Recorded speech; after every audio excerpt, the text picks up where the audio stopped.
In this video, we will highlight the building services available in our case study building. The house is 4 stories tall and acts as the main office for one of Malaysia's largest telecommunication firm, Digi, and is in the bustling Subang High-Tech Industrial Park. The type of fire protection system used will be determined based on the building's height, or more specifically, the distance between the topmost habitable floor and the fire appliance access level. Due to the house's design, a dry riser or wet riser system is not required in the building. Therefore, it uses water-based systems such as hose reel systems and fire sprinkler system. In the fire pump room, individual pumps for respective system are responsible to supply water to the systems during fire emergency. In an event of fire emergency, smoke detectors and heat detectors will send a signal to the fire control panel, and fire alarms and announcement systems will be activated to allow evacuation. Fire sprinklers will be activated as the first line of defense to extinguish any fire hazard.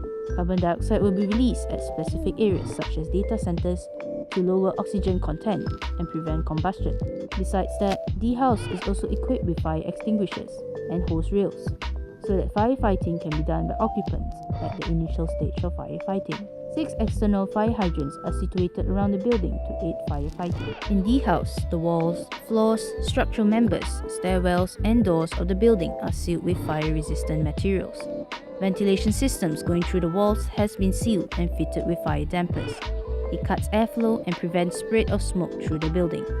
Exposed structural seal beams have been sprayed on with intermittent fire protection coating to provide 2 hours of fire resistance. The enclosed fire stairwells are protected with brick walls and fire-rated doors that resist fire and is pressurized to prevent smoke from entering. All exit pathways have emergency exit signage and emergency lighting, both powered by a backup electrical system, and is constantly lighted up to direct occupants to the assembly point outside the building. Fire engine access has also been planned to allow fire rescue personnel to access the building. The house uses 2 main air conditioning systems, which are centralized air conditioning system and split unit conditioning system. The house centralized system uses an air-cooled chiller, so it's located on the rooftop with no cooling tower. The chiller has a condenser, compressor, evaporator, and expansion valve.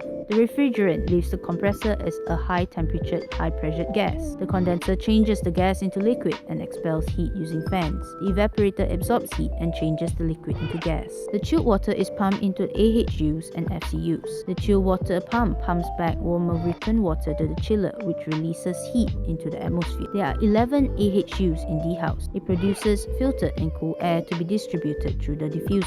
The split system is used at control rooms and smaller offices. It consists of an indoor unit and an outdoor unit. There are 3 types of mechanical ventilation. There are supply ventilation systems, exhaust ventilation systems, and balanced ventilation systems, where both supply and exhaust ventilation are of one system operating simultaneously. In the house, the building utilizes separate supply and exhaust ventilation systems. Supply ventilation systems are applied to all communal areas such as offices, hallways, gym, kitchen, cafeteria, etc. Supply of fresh air is done through ductworks and diffusers located on the ceilings. A variety of diffusers were used such as round ceiling, square louvered face, and air grills. Exhaust ventilation system is usually implemented at areas with high moisture levels such as kitchen and toilets. Exhaust of moisture and stale air is necessary to prevent molding and bacterial growth in the environment. The toilets and kitchen have a more elaborate exhaust ventilation system, where it consists of an inlet for stale air that goes through a shaft or ductwork to an exhaust fan. For example, the toilets have an exhaust grill to extract the stale air. The air is then channeled to the exhaust fan located on rooftop. The axial exhaust fan then produces a negative pressure at its end, causing a flush of stale air out of the building. Lastly, mechanical transportation. In the house, the elevator aids vertical ascending and descending of people and cargo through the building. Both types of elevators are geared traction elevators and have a machine room located on the rooftop. The elevators are controlled by the machine drive system, which consists of the control panel, drive speed motor, traction sheath, and overspeed governor. Traction elevators connected to the machine utilizes a pulley system with steel cables attached to the elevator car.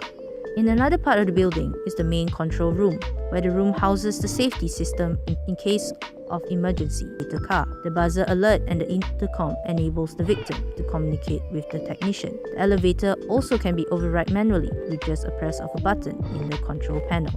In conclusion, building services are systems installed in buildings to make them comfortable, functional, efficient, and safe for the occupants. We as architects should understand them so to incorporate them in our buildings design in the future.